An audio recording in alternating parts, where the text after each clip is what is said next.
He said, "What do you want to do with your life, young man?" I said, "Man, I don't know."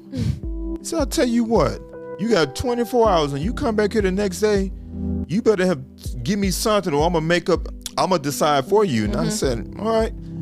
So I came back the next day and I said, "Man, look, I want to be in law enforcement." He said, "Well, listen, stay clean, get off probation, I'll help you out."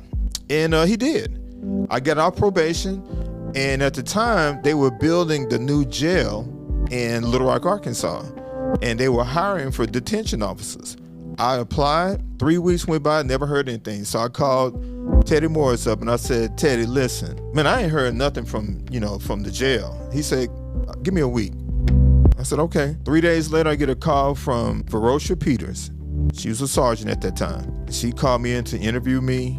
They hired me for a detention officer for the new jail. And that's when I just kind of started putting things together. And then that was during the time when President Clinton was the president. He had introduced that new crime bill to hire an additional 300,000 officers across the U.S. And so I was a part of that grant. And so that's how I ended up going on patrol.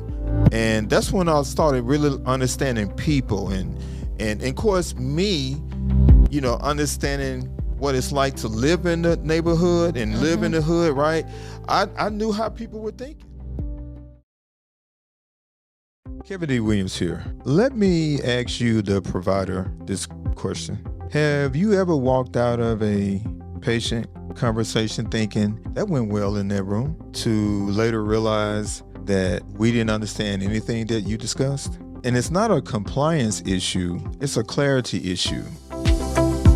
Because we don't act on what you say, we act on what we understand. And in today's healthcare environment, miscommunication isn't just frustrating to us, but it's costing you time, the provider, trust, and an outcome. In my book, Clarity in Care, How Clear Communication Builds Trust, Improves Outcomes, and Strengthens Patient Relationships, I break down how to simplify your message and make sure that we, the patients, actually follow through with your plan. Because clarity isn't extra, it's everything. Grab your copy of the book today. The link is in the comments.